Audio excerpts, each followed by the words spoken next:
Okay, yes. Great question. To give some context really quick, we're talking about an original stand called Beautiful Dark Twisted Fantasy. There are two sides to it. The first side, Beautiful Dark, can erase any one of your five senses. So it can just like take it away, gone, boom. Then Twisted Fantasy can take one of your senses and move it so that it's perceived from a different perspective. So if I took your sight and then I touched the wall, you would see from the perspective of the wall. You could use that on yourself, your friends, whatever. So the stand user, right? So let me show you the design for him first. Like he's based on me.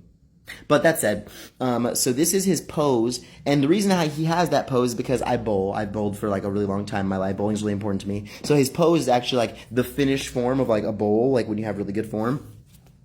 And we'll walk through his fit momentarily, but for his energy, his vibe, it's very emo boy vibes. He's like sitting in the corner, like trying to stick to himself, like really glary, like broody, in like a cool way though. And he would wear like a bandana or something on his forehead because he would often want to cover his eyes. Like he uses his ability on himself often to give himself different perspectives or points of view. So like whenever he like put his vision on a wall, he would slip the blindfold down so that enemies couldn't tell that he didn't have his sense of sight at that current moment, and he would have the advantage. Almost kind of like Gojo in a way, except he's literally changing where his sight is coming from, so he's covering the fact that he's using his ability in that moment, if that makes sense.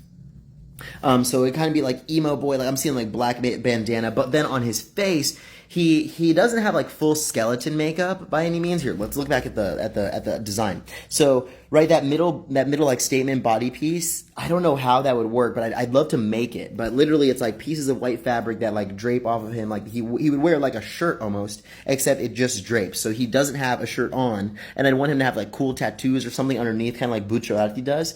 And I think that would look super sick. But to line up with the skeleton vibe, on his face, he wouldn't have like the deep eyes. Maybe he would have the deep eyes. No. Maybe no deep eyes for the skeleton look. Or maybe that would look cool with like the whole vision thing. But anyways, no deep eyes on the skeleton, like just regular eyes. But his mouth would look kind of like a skeleton mandible almost. Like it would come down. He'd have like tattooed teeth across his mouth just here.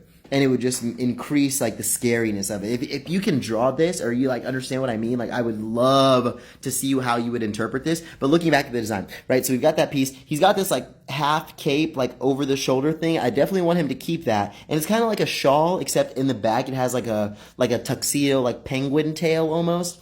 And then his pants, I think I'd want them to be the opposite of what they are. So instead of purple and blue, it'd rather be like midnight blue with like purple accents. His boots were inspired by Kanye's like Balenciaga boots, the big ones, but I don't like that anymore. So instead, I think it would be better for think Adam from like Escape the Infinity, way more sleek. And then he's got these like gold, like with the scroll pattern, like arm gauntlets that would look super sick. But that's what we got so far. I think